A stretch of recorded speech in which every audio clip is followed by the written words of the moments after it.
नमस्कार बच्चों। आज बात करते हैं वैलेंस बॉन्ड थ्योरी की। वैलेंस बॉन्ड थ्योरी में इसको प्रपोज किया था, साइंटिस्ट थे जिनका सरनेम मैं बोल देता हूँ, एनसीईआरटी में दिया हुआ है, हिटलर एंड लंडन ने। और इसको एक्सटेंड किया था पाउलिंग एंड स्लैटर ने। स्लैटर एंड पाउलिंग ने एक्सटेंड किया था इसको। अब इस थ्योरी में क्या है कि बोला गया है कि दो एटम जब एक दूसरे के पास आते हैं, come closer to each other, तो दोनों के एटॉमिक ऑर्बिटल आपस में ओवरलैप करते हैं। दोनों के एटॉमिक ऑर्बिटल आपस में ओवरलैप करते हैं और एटॉमिक ऑर्बिटल आपस में ओवरलैप करके बॉन्ड बनाते हैं। क्योंकि एक तो मॉलिक्यूलर ऑर्बिटल थ्योरी में तो ये होता है कि एटॉमिक ऑर्बिटल मिक्स होकर मॉलिक्यूलर ऑर्बिटल बना लेते हैं। यहाँ ऐसा नहीं बोला जा रहा है। यहाँ बोला जा रहा है कि एटॉमिक ऑर्बिटल, जैसे ये दोनों एटॉमिक ऑर्बिटल हैं, तो ये एटॉमिक ऑर्बिटल है, ये एटॉमिक ऑर्बिटल दोनों ओवरलैप करते हैं ऐसे, जैसे टच नहीं करते, ओवरलैप करते हैं। और ओवरलैप करके क्या करते हैं, बॉन्ड बनाते हैं। ठीक है, तो कुछ मेन पॉइंट है, मेन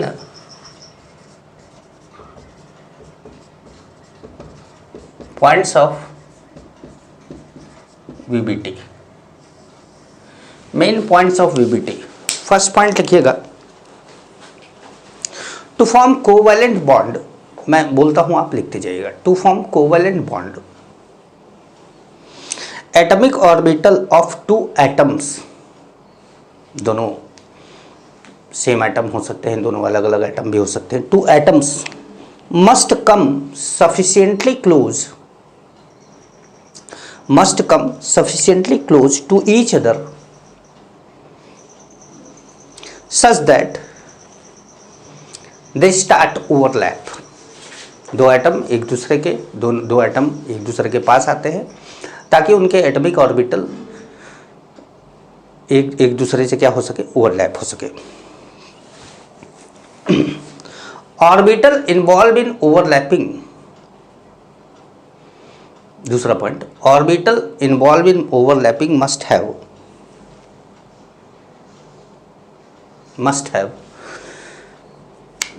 मस्ट हैव में दो पॉइंट आपको लिखना है, एक ए और एक बी।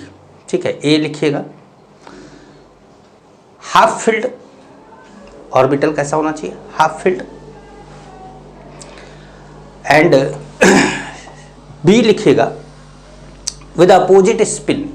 जैसे ए और बी दो एटम हैं, दोनों एटम का ऑर्बिटल पार्टिसिपेट कर रहा है।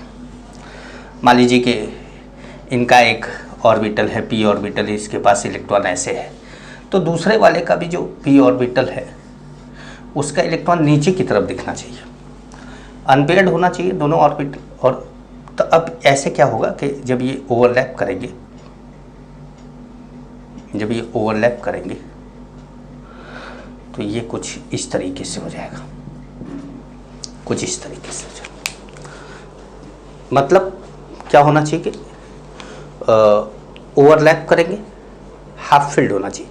अच्छा, एक फुलफिल्ड और वैकेंट ऑर्बिटल वाला भी बनाता है, वो कोऑर्डिनेट बॉन्ड बनता है। थर्ड पॉइंट लिखिएगा, फॉर अ कोऑर्डिनेट बॉन्ड। देखिए थर्ड पॉइंट आ गया कोऑर्डिनेट बॉन्ड के लिए। For a coordinate bond, empty orbital, खाली ऑर्बिटल, empty orbital of one atom, empty orbital of one atom overlap with fully filled orbital of another atom, fully filled orbital of another atom। अब इसमें क्या होता है कि जैसे मान लीजिए कि एक ये ऑर्बिटल है और दूसरा ऑर्बिटल है ऐसे, और इसके पास दो इलेक्ट्रॉन है, ये फुल्ली फिल्ड है, ये खाली है। और जब इनके बीच में ओवरलैपिंग हुई तो भी कुछ इसी तरह की ओवरलैपिंग हुई, ऐसे जैसा कि ये हुआ। ठीक है, तो कोऑर्डिनेट बॉन्ड बनता है तो भी क्या है, coordinate bond is a type of covalent bond, तो वो भी ओवरलैपिंग ऐसे ही होगा। ठीक है, अब चौथा पॉइंट है इसका, extent of overlapping. Extent of overlapping should be less than 50%। मतलब ऐसा ना हो कि ओवरलैपिंग हो रही हो, जैसे मान लीजिए कि एस ऑर्बिटल है एक और दूसरा भी एस ऑर्बिटल है, ऐसे बीच में बना दिया सेंटर की तरफ, और ये दोनों ने ओवरलैप किया। ऐसे ओवरलैप नहीं होना चाहिए कि इसका सेंटर यहाँ, इसका सेंटर यहाँ, ये दोनों घुस जाए एक दूसरे में। मोर देन 50% की ओवरलैपिंग नहीं होनी चाहिए।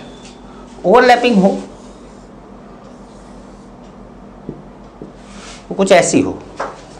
हाँ, अब इसमें थोड़ा और बढ़ा देते हो तो ओवरलैपिंग स्ट्रांग हो जाएगी, इसमें कम कर देते हो तो ओवरलैपिंग वीक हो जाएगी। लेकिन इसको बढ़ाते बढ़ाते इसके आगे या इतने तक लेते आ गए, 50% तक लेकर आ गए, सेंटर तक लेकर आ गए, तो वहाँ पर क्या होगा, इलेक्ट्रॉन इलेक्ट्रॉन रिपल्सन बहुत हाई हो जाएगा, और उस केस में ओवरलैपिंग में बॉन्ड फॉर्मेशन नहीं हो पाता। ठीक है। पांचवा पॉइंट है कि higher the extent of overlapping, higher the extent of overlapping, stronger bond will be formed, stronger bond will be formed and stability of compound increases। Extent of overlapping ज़्यादा होगी, मतलब 50% से ज़्यादा नहीं होनी चाहिए, लेस देन 50% होना चाहिए। लेकिन अगर जैसे किसी का 10% है, किसी का 20% है, तो 20% वाले में स्ट्रॉन्गर बॉन्ड बनेगा, 30% वाले में और स्ट्रॉन्गर बॉन्ड बनेगा। ठीक है, समझ पा रहे हैं? तो स्ट्रॉन्गर जितना ज़्यादा बॉन्ड बनता जाएगा, भाई नोट्स में सब लिखा हुआ है, नोट्स तो आप लोगों को मिल ही जाएगी या मिली गई होगी, तो उसमें लिखा हुआ है सब। मैं बोल रहा हूँ, आप लिखते जाइएगा। जैसे बोल के लिखने में किसी को दिक्कत हो रही हो कि सर लिख नहीं पा रहे हैं, तो उस केस में आप देख के लिख सकते हैं। ठीक है, अच्छा।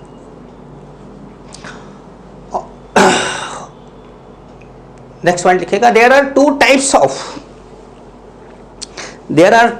Of orbital overlapping. There are two types of orbital overlapping. Two types of orbital overlapping. First है एक्सियल और हेड ऑन ओवरलैपिंग। सेकंड है पैरेलल और लैटरल और sideways overlapping.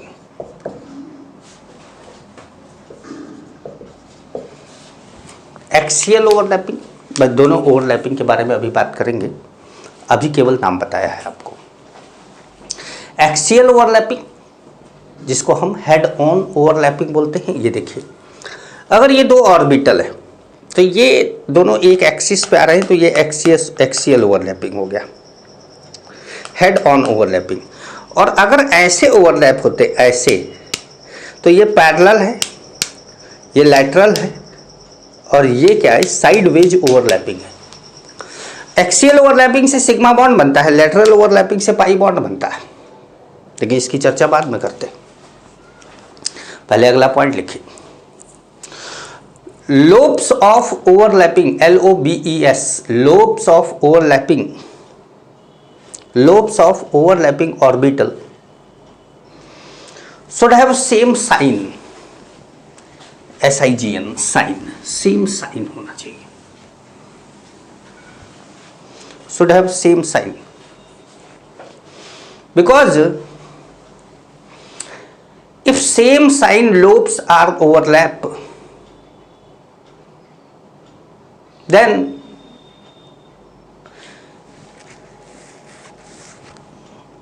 bond formation occur, and that is known as positive overlapping. If आगे लिखिएगा, if different sign lobes are overlap then there is no bond formation and that is known as negative overlapping.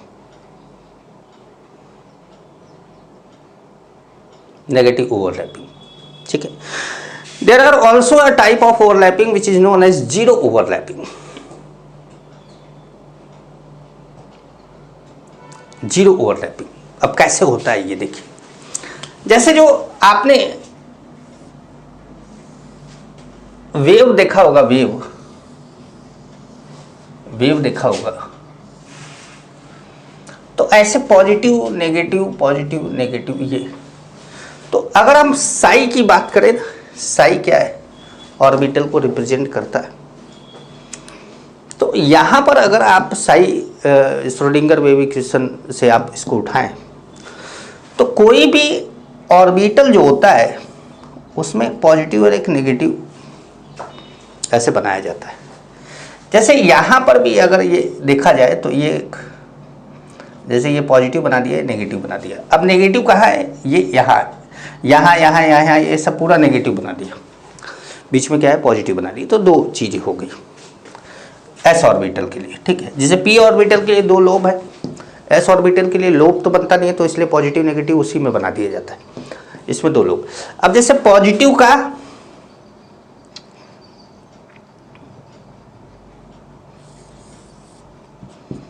Positive के साथ overlapping, ये क्या है, positive overlapping.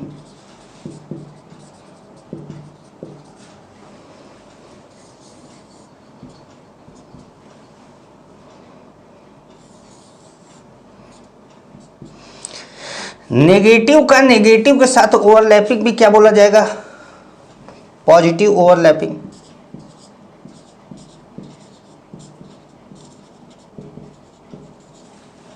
Positive overlapping, ठीक है. अगर आप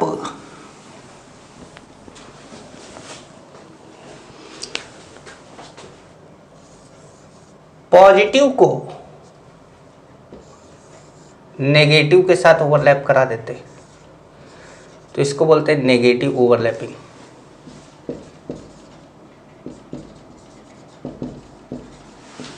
यहां पर होता है no bond formation.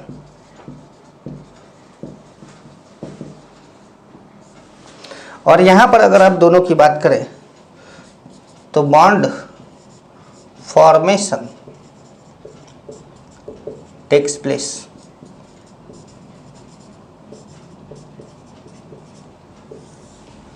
Bond formation takes place. तो ये नेगेटिव ओवरलैपिंग हो गया, ये पॉजिटिव ओवरलैपिंग हो गया. पॉजिटिव ओवरलैपिंग में बॉन्ड बनेगा, नेगेटिव ओवरलैपिंग में बॉन्ड नहीं बनेगा. ओवरलैपिंग होगी, बॉन्ड नहीं बनेगा. एक होता है कि ओवरलैपिंग ही नहीं होगी, उसको बोलते हैं जीरो ओवरलैपिंग. वो कैसे होता है, ओवरलैपिंग ही नहीं होगी, मतलब एक तो ओवरलैपिंग हो रही है पर बॉन्ड नहीं बन रहा, वो नेगेटिव है. लेकिन एक में क्या हो रहा है कि ओवरलैपिंग ही नहीं हो रही. तो ओवरलैपिंग किस में नहीं हो रही, जैसे मान लीजिए कि आपके पास है P X plus P Y, ये दोनों ओवरलैप करना चाहते हैं. तो पी एक्स आपके पास ऐसे है, अब पी वाई का डायरेक्शन ऊपर है ऐसे. तो अब अगर इन दोनों के बीच में ओवरलैपिंग हो रही है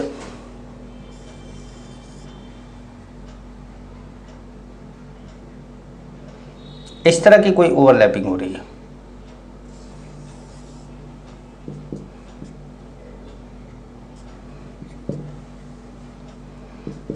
कोई भी कर लीजिए पॉजिटिव नेगेटिव, तो क्या है, जीरो है. ये जीरो ओवरलैपिंग है. एस ऑर्बिटल है और पी ऑर्बिटल को ऐसे ओवरलैप करा दे रहे हैं इसके साथ.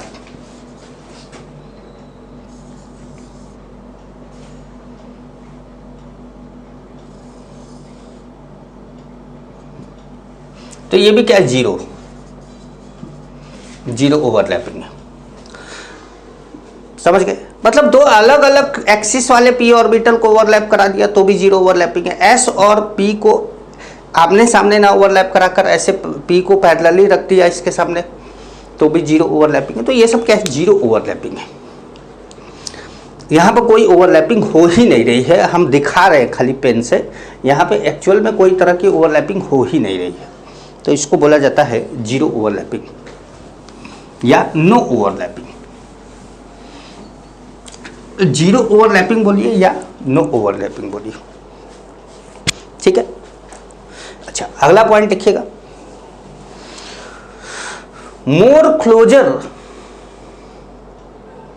is the valence cell, more closure is the valence cell to the nucleus, more closure is the valence cell to the nucleus, more will be the extent of overlapping,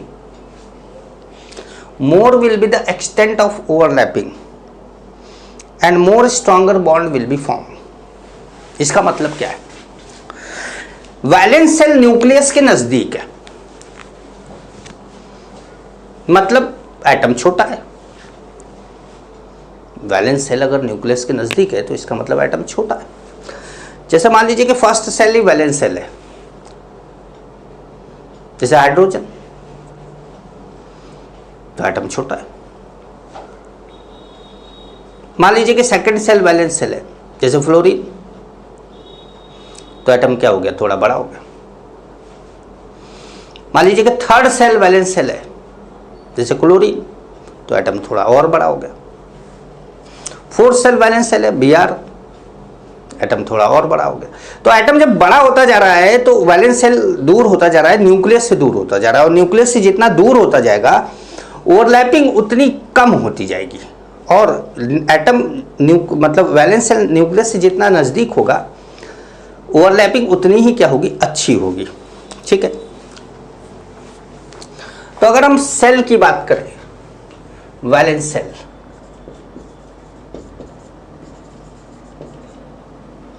valence shell तो हमारे पास क्या है, 1 है, 2 है, 3 है, 4 है, 5 है, ऐसे करके वैलेंस सेल है। वैलेंस सेल हमारा कोई भी हो सकता है। तो एक्सटेंट ऑफ ओवरलैपिंग,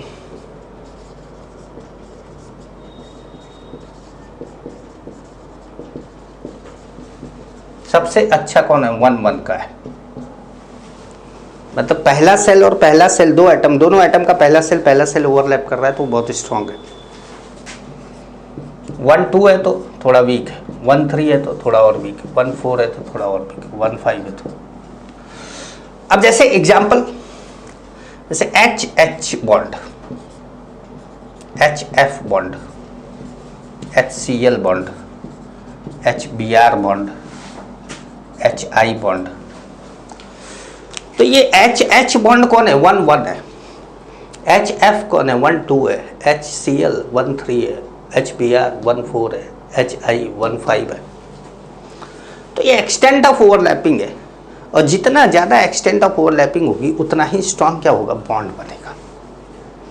पहले आपको सेल ही देखना है, जब सेल सेम हो तब सब सेल देखना, सेल सेम हो तब आपको सब सेल देखना है, पहले ये समझ लीजिएगा इसको।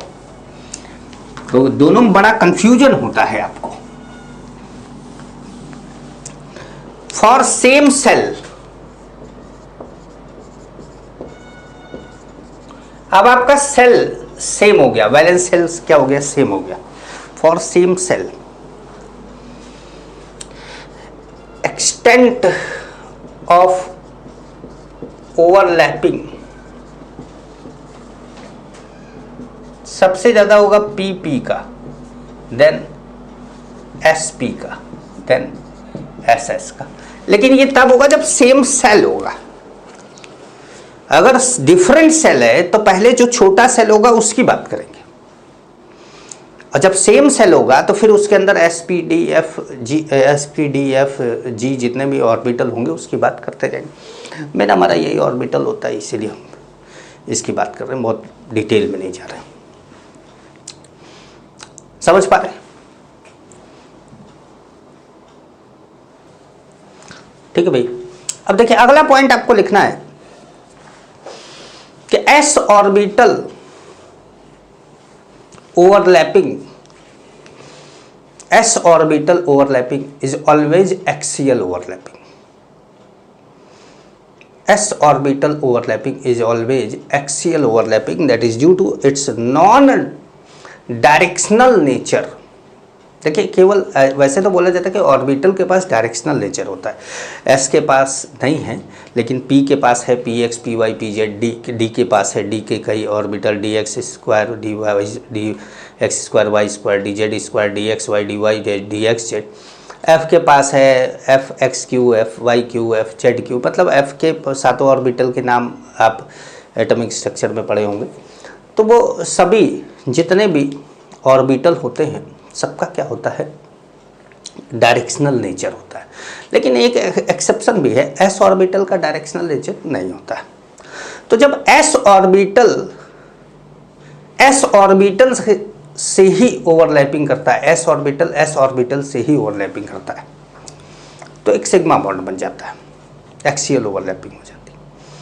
लेकिन जब एस ऑर्बिटल किसी और ऑर्बिटल से ओवरलैप करता है, पी से या डी से किसी और ऑर्बिटल से ओवरलैप करता है, तो भी वो हमेशा एक्सियल ओवरलैपिंग ही शो करता है, वो लैटरल ओवरलैपिंग नहीं शो करता। अभी मैंने थोड़ी देर पहले बताया था कि लैटरल ओवरलैपिंग जब एस ऑर्बिटल शो करता है तो वो जीरो ओवरलैपिंग हो जाती है। थोड़ा कम समझ में आए इसको, तो बस इतना याद रखिएगा कि एस ऑर्बिटल की ओवरलैपिंग हमेशा एक्सियल ओवरलैपिंग होती है, ठीक है। अच्छा, आगे लिखिएगा अगला पॉइंट कि extent of overlapping depends on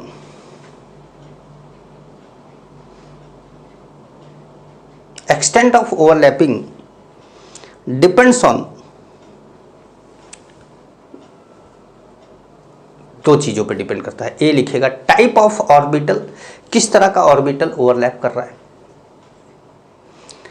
and second type of overlapping, मतलब वो एक्सियल ओवरलैपिंग है या साइडवेज ओवरलैपिंग है, इस बात पे डिपेंड करता है। तो आप ये दोनों बातें लिख लेंगे, एक एक्सियल ओवरलैपिंग और एक साइडवेज ओवरलैपिंग, ठीक है। अब आते हैं कि आप जानते हैं कि एस ऑर्बिटल क्या है। एक्स ऑर्बिटल एक नॉन डायरेक्शनल है, वरना बाकी सब ऑर्बिटल डायरेक्शनल है, तो इसलिए ऑर्बिटल को डायरेक्शनल सीधे बोल दिया जाता है कि due to directional nature of orbital, ऐसे लिखेंगे, due to directional nature of orbital, bracket में लिखिएगा except S orbital, the bond formed by the overlapping also have direction which give definite geometry to the molecule,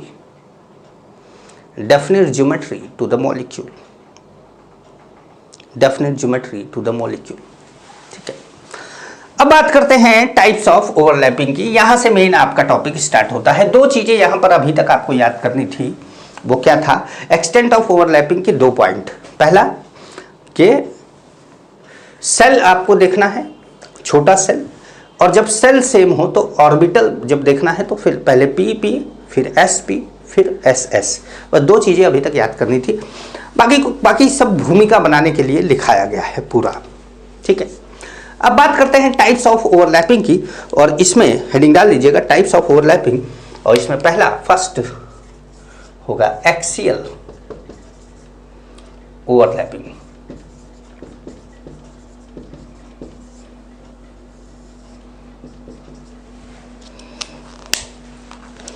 axial overlapping, तो इसमें आप लिखेंगे when overlapping takes place, when overlapping takes place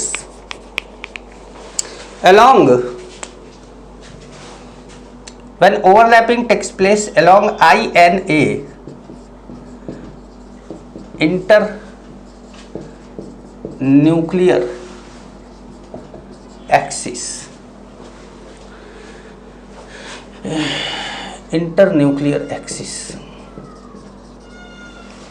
INA internuclear axis, ये ध्यान रखिएगा। When overlapping takes place along INA, then it results then it is an axial overlapping. Then it is an axial overlapping which give a sigma bond, which give a sigma bond, जो क्या करता है, एक sigma bond देता है. INA क्या है?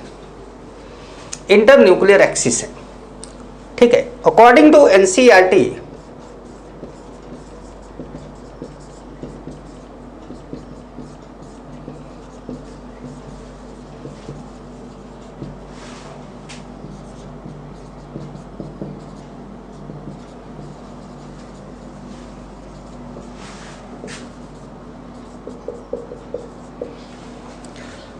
According to NCERT, Z axis is assumed to be INA.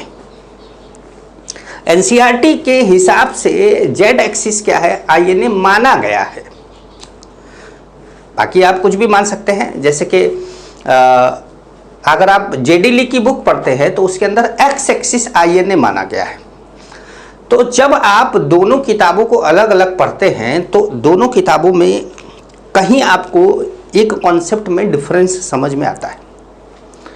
तो आप ये बोलते हैं कि इस किताब में ये दिया है, इस किताब में ये दिया है, तो क्या सही माने क्या गलत माने. तो देखिए, जब आप उस किताब को ढंग से पढ़ेंगे तब आपको सही लगेगा कि दोनों सही है. जब एक ने INA ही कुछ और मान लिया है तो उसके हिसाब से सारी ओवरलैपिंग अलग टाइप की हो जाएगी. इसने INA, NCERT ने Z एक्सिस मान लिया है तो इसके हिसाब से ओवरलैपिंग सब अलग टाइप की हो जाएगी. समझ गए? तो NCERT ने माना कि INA क्या है, Z एक्सिस है. NCERT ने माना है. हम सब एक्सिस मान के बताएंगे आपको, हम सभी एक्सिस मान के आपको समझाएंगे, लेकिन NCERT ने माना है कि Z एक्सिस है. और NCERT ने Z एक्सिस माना है तो इसका रिजल्ट कहाँ दिखेगा आपको? इसका रिजल्ट दिखेगा आपको मॉलिक्यूलर ऑर्बिटल थ्योरी में. इसका रिजल्ट आपको मॉलिक्यूलर ऑर्बिटल थ्योरी की इलेक्ट्रॉनिक कॉन्फ़िगरेशन में दिखेगी, जो कि NCERT की अलग है और जेडी ली की बुक की अलग है. तब आपको ये क्लियर होगा कि X एक्सिस वहाँ माना गया है और Z एक्सिस यहाँ माना गया है. तो किस जगह पर अलग हो रहा है ये भी दिख जाएगा आपको. ठीक है. तो अगर हम बात करें S ओवरलैपिंग की, अब हमारे पास S ओवरलैपिंग मतलब पहले हमने क्या ले लिया, दो S ऑर्बिटल ले लिए और दोनों S ऑर्बिटल की क्या करा रहे हैं, ओवरलैपिंग करा रहे हैं. तो हमने ये S ऑर्बिटल ऐसे ले लिया और दूसरा S ऑर्बिटल ऐसे ले लिया. दोनों बराबर साइज का बना दीजिए आप. इसको X एक्सिस दिखा दीजिए, इसको Y एक्सिस दिखा दीजिए, इसको Z एक्सिस दिखा दीजिए. ये S ऑर्बिटल है. ठीक है. S ऑर्बिटल स्फेरिकल होता है. ये X हो गया, ये Y हो गया और ये क्या हो गया, Z हो गया. ठीक है. INA का मतलब क्या होता है? INA एक सड़क है. जैसे दो ट्रक आमने सामने आ रहे हैं तो दोनों ट्रक सड़क से आ रहे होंगे, एक ही सड़क पे दोनों आमने सामने आ रहे हैं और दोनों आके टकरा गए. ये टकराना ही ओवरलैपिंग है. ये टकराना ही ओवरलैपिंग है. और थोड़ा तेज टकरा जाए तो आपको ओवरलैपिंग भी दिख जाएगी. जैसे दो ट्रक अगर 20 के स्पीड में आके ऐसे, तो दोनों टकरा के खड़े हो जाएंगे. लेकिन अगर दोनों ट्रक 70-80 की स्पीड में आ रहे हैं, क्योंकि ट्रक में 150 की स्पीड नहीं होती है, तो अगर दो ट्रक एक दूसरे के सामने 70-80 की स्पीड में आ रहे हैं और दोनों टकरा गए तो दोनों का कुछ पोर्शन एक दूसरे में घुस जाएगा. वो आपको ओवरलैपिंग दिखेगी वहाँ, परफेक्ट ओवरलैपिंग. लेकिन बस ड्राइवर उसमें ना रहे, किसी की जान ना जाए. ऐसा ना हो कि आप ओवरलैपिंग सीखने के चक्कर में दो लोगों को निकाल दिए. तो ये दोनों चीज़ें एक दूसरे के सामने जा रही हैं. अब ये डायरेक्शन इधर, ये X एक्सिस का डायरेक्शन केवल है. दोनों एक दूसरे के सामने ऐसे चल रहे हैं. और रास्ता क्या है?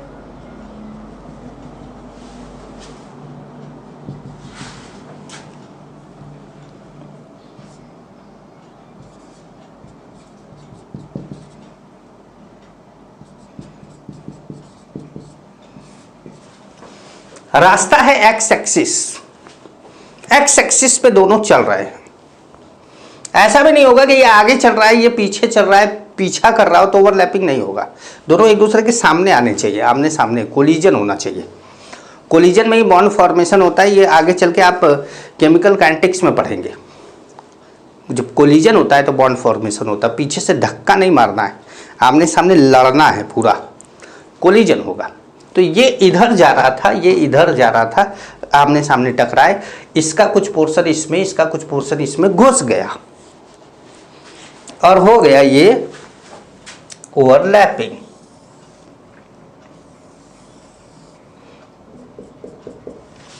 ये कुछ पोर्शन घुस गया एक दूसरे में, ये हो गई ओवरलैपिंग। ओवरलैपिंग हो गई। अब ये है एस एस ओवरलैपिंग, और कौन सा बॉन्ड बना? Sigma bond by S S overlapping. Example जैसे H2, दोनों हाइड्रोजन एटम के पास अगर देखा जाए तो 1s1 भाई, हाइड्रोजन के पास s ऑर्बिटल ही तो है। दो हाइड्रोजन एटम अगर एक दूसरे के साथ बॉन्ड बनाते हैं तो s ऑर्बिटल ही तो बॉन्ड बनाएगा। तो s ऑर्बिटल, दोनों s ऑर्बिटल आपस में क्या हो गए? टकरा गए और बॉन्ड बन गया। अब जैसे बात करते हैं कि sp ओवरलैपिंग की,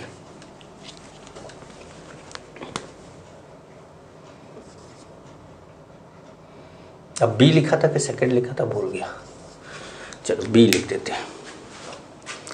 मान लीजिए कि हमने ये ले लिया, एक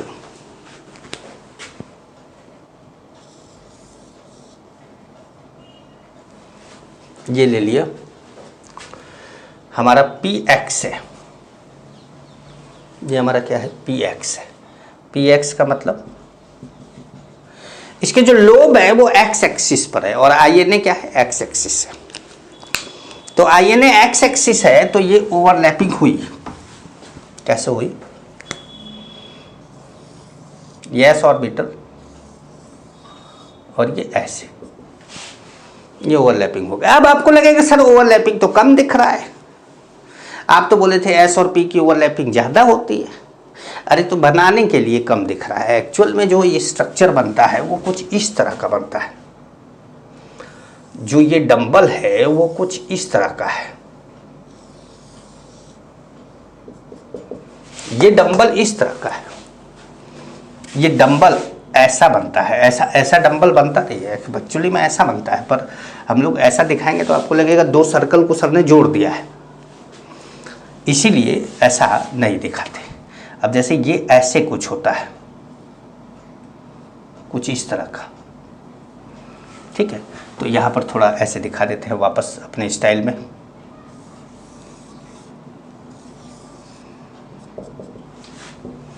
ठीक है, तो ये हो गया SP ओवरलैपिंग। अब ये क्या है? PX है, तो इसके X एक्सिस, अगर ये PX है तो INA X होना चाहिए, तभी तो इसका लोब X एक्सिस पे रहेगा और ये X एक्सिस पे टकराएगा। अगर ये PY है तो INA Y होना चाहिए, क्योंकि X पे तो कोई डायरेक्शन ही नहीं है, तो X तो जिस भी डायरेक्शन में चले, Y होना चाहिए। और ठीक है, तो यहाँ पर क्या हुआ? ये सिग्मा बॉन्ड बना। एग्जाम्पल जैसे HF, HCl, HBr, HI, ये सब एग्जाम्पल इसके हैं, ये सभी एग्जाम्पल इसी के हैं। ठीक है, अब देखिए और चीजें समझाते हैं आपको। अगर S है, PX है,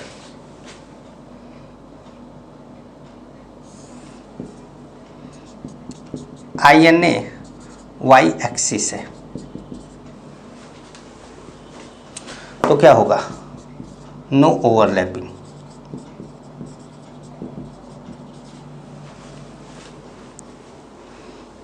नो ओवरलैपिंग। ये ध्यान रखिएगा, एस के साथ ये जब जो आएगा वही ये भी आना चाहिए। अगर ये पी एक्स है तो आई एन ए भी एक्स होना चाहिए, अगर ये पी वाई है तो आई एन ए भी वाई होना चाहिए, पी जेड है तो आई एन ए जेड होना चाहिए। समझ पा रहे? जैसे अगर ये एस है और ये पी वाई है और I N A Y axis है, तो ये क्या होगा? ओवरलैपिंग।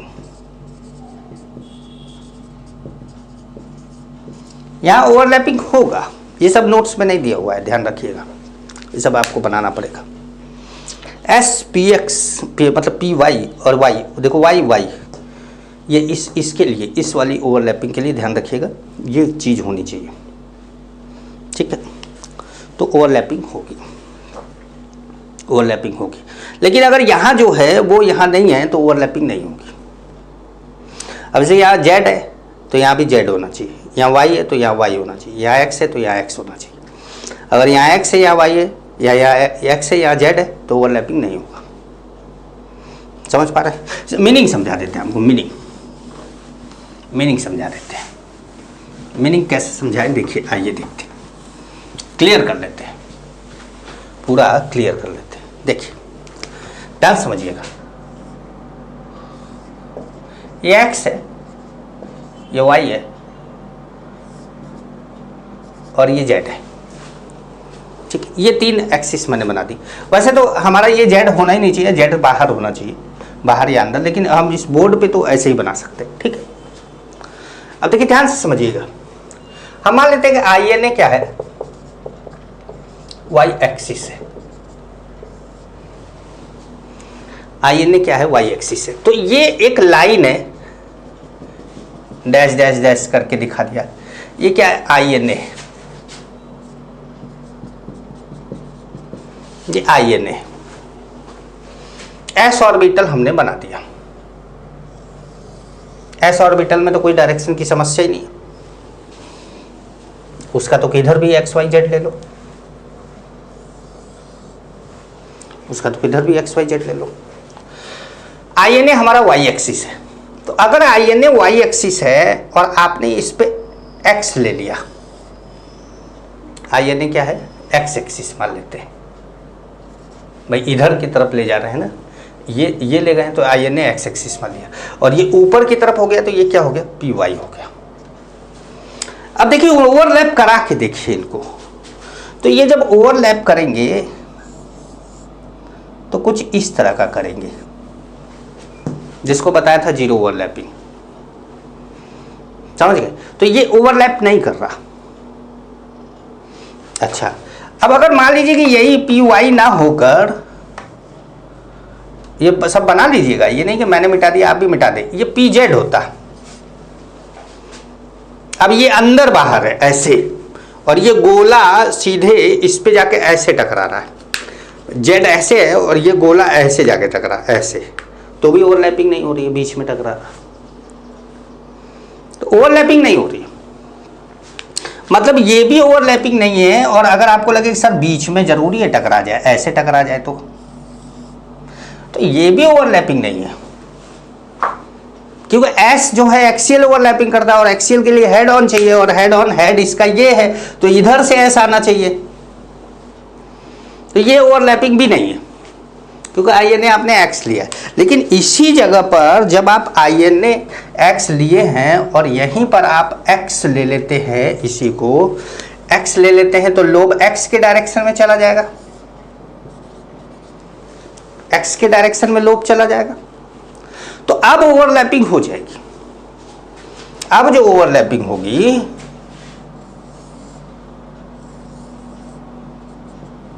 ये परफेक्ट है, ये गलत है, ये गलत है, ये सही है, ये जीरो है, ये जीरो है, ये ओवरलैपिंग है। बात समझ पा रहे हैं? तो ये ओवरलैपिंग है। तो मेरा कहने का मतलब है कि अगर आपका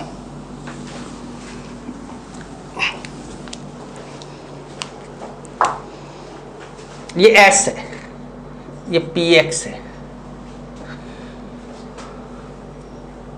SPINA ओवरलैपिंग। ठीक है, ध्यान से रखिए, S है PX है और INA क्या X है, तो ओवरलैपिंग होगा।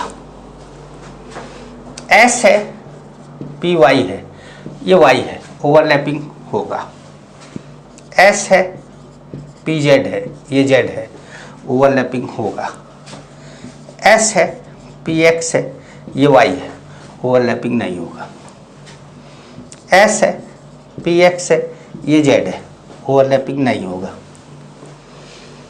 S है PY है, ये Z है, ओवरलैपिंग नहीं होगा।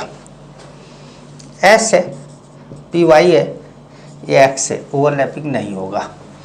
कितना लिखते जाए, नीचे जाते, चलो PY लिख दे, PZ भी लिख देते। S है PZ है, S है PZ है, यहाँ पे X है, ओवरलैपिंग नहीं होगा। यहाँ पर Y है, ओवरलैपिंग नहीं होगा। समझ पा रहे हैं? तो देखें कि आपने देखा कि 6 कंडीशन ऐसी है जो ओवरलैपिंग नहीं करा रही है, 3 कंडीशन ऐसी है जो ओवरलैपिंग करा रही है, वो भी S एंड P ओवरलैपिंग में। टोटल 9 कंडीशन है। मतलब S के साथ आपने 3 बार PX ले लिया, PX 3 बार PX ले लिया। एक बार PX लिया तो X एक्सिस लिया, एक बार PX लिया तो Y एक्सिस लिया, एक बार PX लिया तो Z एक्सिस लिया। लेकिन अगर आपने PX लिया तो आपका INA भी X होना चाहिए। अगर Y या Z होगा तो ओवरलैपिंग नहीं होगा। तो देखिए Y या Z होता है, ओवरलैपिंग नहीं हुआ, ये आपको ध्यान रखना है। चलिए अब अगले उस ओवरलैपिंग पर आते हैं, जो है क्या,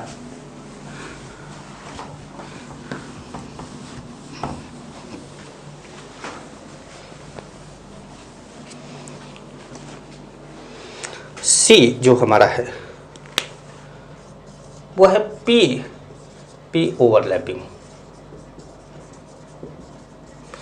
देखिए मैंने बोला एनसीईआरटी ने जेड एक्सिस माना है, लेकिन हम सब एक्सिस मान के कर रहे हैं, सभी एक्सिस मान के कर रहे हैं। समझना है क्योंकि क्वेश्चन में एनसीईआरटी को जेड एक्सिस, एनसीईआरटी ने जेड एक्सिस एज्यूम किया है।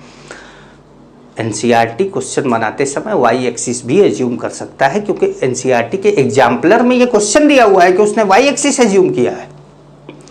तो इसलिए जब दिया है उसने क्वेश्चन तो वो कुछ भी एज्यूम कर सकता है। तो अब पी ओवरलैपिंग है। अब हेड ऑन ओवरलैपिंग होनी चाहिए, मतलब ये ऐसे। अगर ये px है तो ये भी px ही होगा, क्योंकि दोनों का डायरेक्शन सेम है। अगर ये px है, ये px है, तो INA भी क्या होगा, x एक्सिस ही होगा। अगर ये px है, ये px है और ये डायरेक्शन है, तो INA भी x एक्सिस है। तो ओवरलैपिंग होकर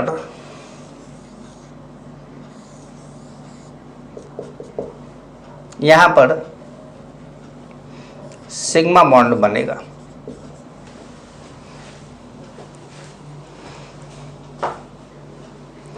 यहां पर सिग्मा बॉन्ड बनेगा।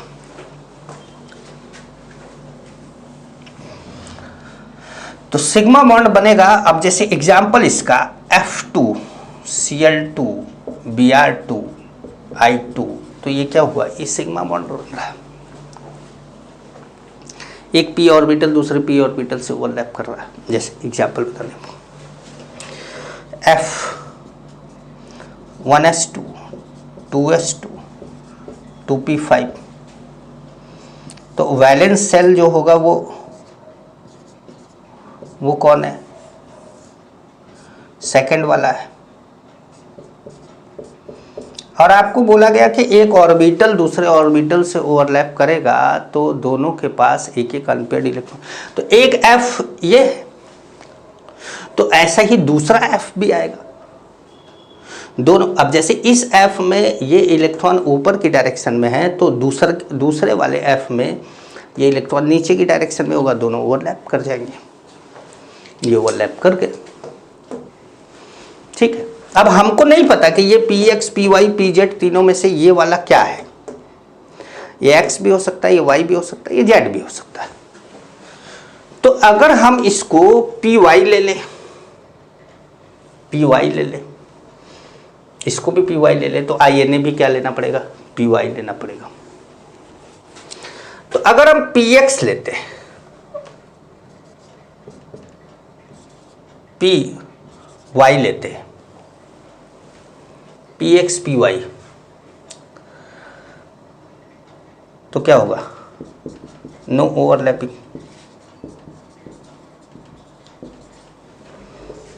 पी वाई पी जेड लेते हैं, नो ओवरलैपिंग।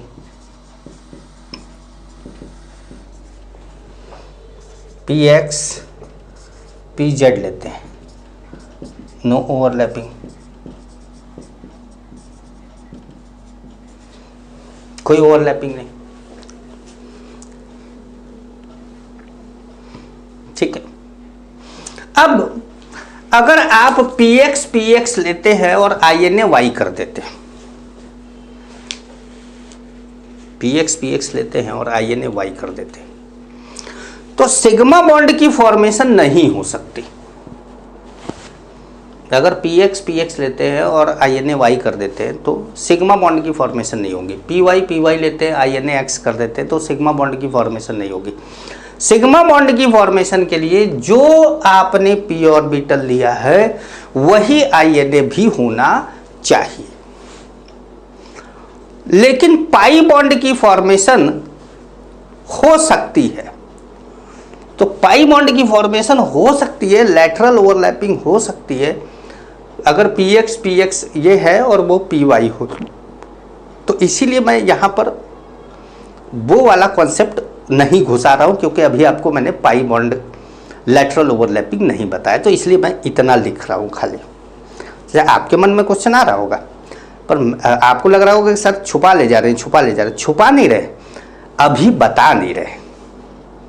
ऐसा नहीं है कि छुपा रहे, आपको इस समय बता नहीं रहे हैं। इस समय बता देंगे तो गड़बड़ हो जाएगा।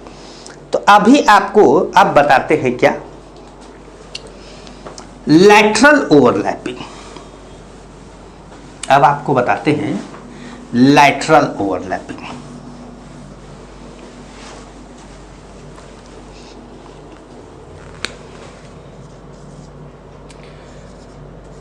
साइडवेज ओवरलैपिंग या लैटरल ओवरलैपिंग, या एक और क्या बोलते हैं, parallel overlapping.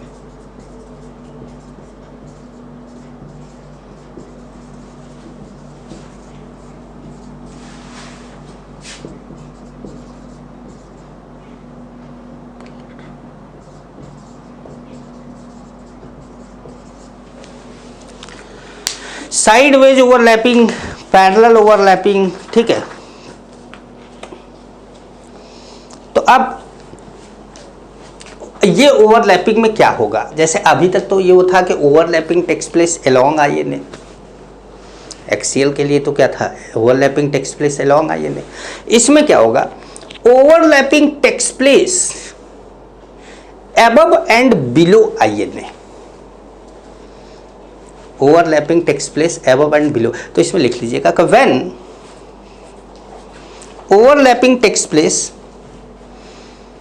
when overlapping takes place above and below internuclear axis, INA लिख लीजिए, INA, then it is known as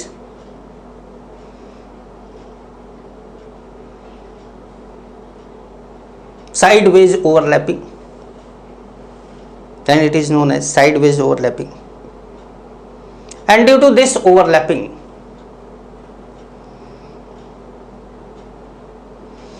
pi bond will be formed, and due to this overlapping, pi bond will be formed. Pi bond will be formed. ठीक है, अब इस overlapping से pi bond आपका बनेगा। तो पाई बॉन्ड बनेगा, तो अब पाई बॉन्ड कैसे बनेगा ये देखा जाए। तो देखिए मैं आपको एक चीज़ बता दूं कि मैंने आपको स्टार्टिंग में ही बोला कि एस ऑर्बिटल हमेशा सिग्मा बॉन्ड ही बनाता है, एक्सियल ओवरलैपिंग ही पड़ता है। तो अब आपको पाई बॉन्ड की फॉर्मेशन में एस नहीं लाना है, केवल क्या लाएंगे आप, पी लाएंगे, डी लाएंगे, लेकिन एस नहीं लाएंगे। तो फर्स्ट ओवरलैपिंग है हमारी P P overlapping, P P overlapping. अब से मान लीजिए कि आपने पीएक्स लिया और आई ने क्या कर लिया, वाई एक्सिस कर दिया। अब एक्स एक्सिस कर देंगे तब तो एक्सियल ओवरलैपिंग बन जाएगा। ये ध्यान रखना है कि अगर जो ऑर्बिटल लिया है, जो दो ऑर्बिटल लिया है वही आई हो गया तो एक्सियल ओवरलैपिंग हो जाएगी, सिग्मा बॉन्ड बन जाएगा। जो ऑर्बिटल लिया है उसके जो दो ऑर्बिटल, ये दोनों तो सेम लेना ही है, और इधर जो है आई जो है वो कोई और लेना है। एक्स लिया है इधर इधर, तो ये वाई लेना है या जेड लेना है, तो लैटरल ओवरलैपिंग होगा। लेकिन कैसे होगा ये समझते हैं, ठीक है। चलिए मान लीजिए कि हमारा ये px है और ये px। भाई एक्स वाई जेड की तो डायरेक्शन आप कुछ भी मान सकते हैं। जैसे मान लीजिए मैंने ये मान लिया, ये y मान लिया, ये x मान लिया और ये z मान लिया, ठीक है। अब इधर y मान लिया मैंने, ये हमारा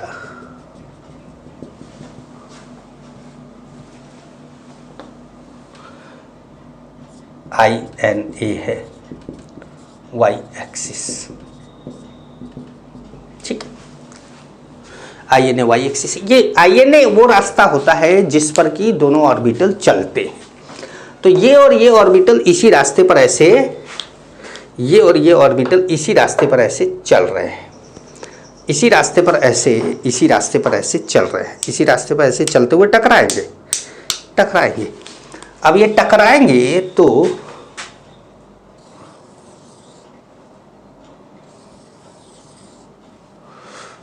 थोड़ा गड़बड़,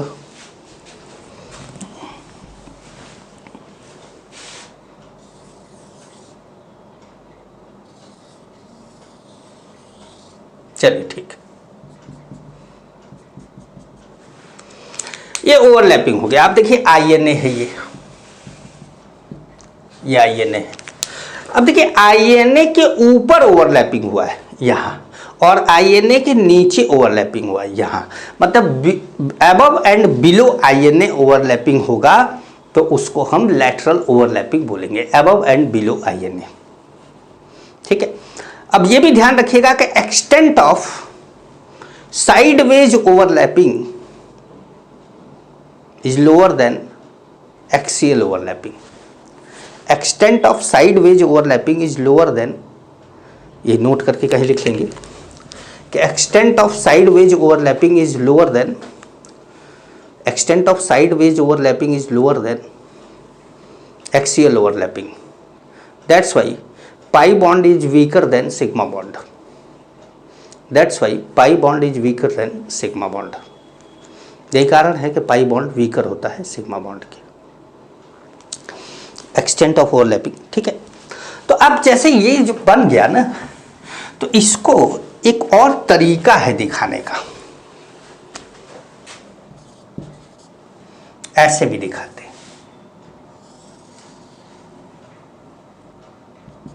ये हमारा INA है,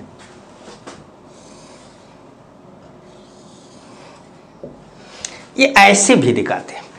ये इलेक्ट्रॉन क्लाउड दिखा देते हैं ऐसे कि ओवरलैपिंग देखिए यहाँ हुई है और यहाँ हुई है,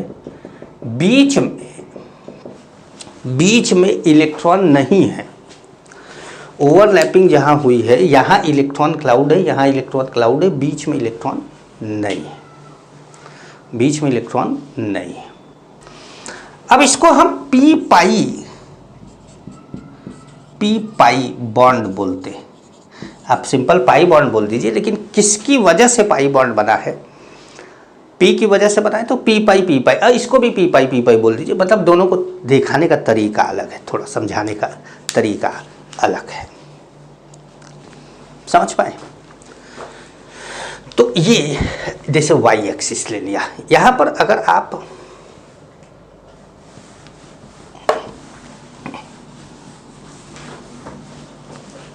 ठीक है, तो px प्लस px INA क्या बनेगा, पाई बॉन्ड,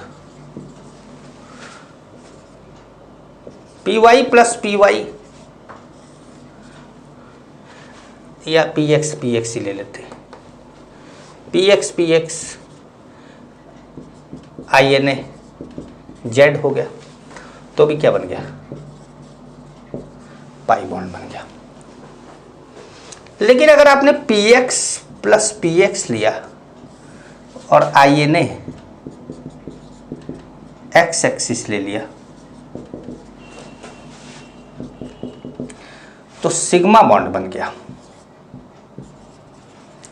सिग्मा बॉन्ड को ऐसे, सिग्मा को ऐसे दिखाते, पाई को तो आप जानते हैं कि ऐसे दिखाते, लेकिन सिग्मा को ऐसे दिखाते, ठीक है, समझ पा रहे हैं।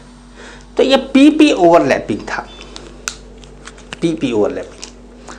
अच्छा, नेक्स्ट क्लास में हम मिलते हैं तो आगे इस पे PD ओवरलैपिंग और थोड़ा और आगे ओवरलैपिंग के बारे में समझते हैं, ठीक है, क्योंकि टाइम बढ़ता जा रहा है, मुझे लग रहा है कि पूरा ओवरलैपिंग इसमें ख़त्म नहीं हो पाएगा और बहुत बड़ा लेक्चर हो जाएगा, तो आप देख भी नहीं पाएंगे, बड़ा परेशान हो जाएंगे। यहाँ तक पढ़िए, यहाँ तक समझिए, अगले लेक्चर को जब आप स्टार्ट करेंगे तो इसको पूरा ध्यान से समझ के, पढ़ के, नोट्स बना के, अच्छी तरह से क्लियर करके तब अगले वाले लेक्चर पे जाइएगा। जब तक वो ये लेक्चर क्लियर ना हो तब तक अगले लेक्चर पे मत जाइएगा।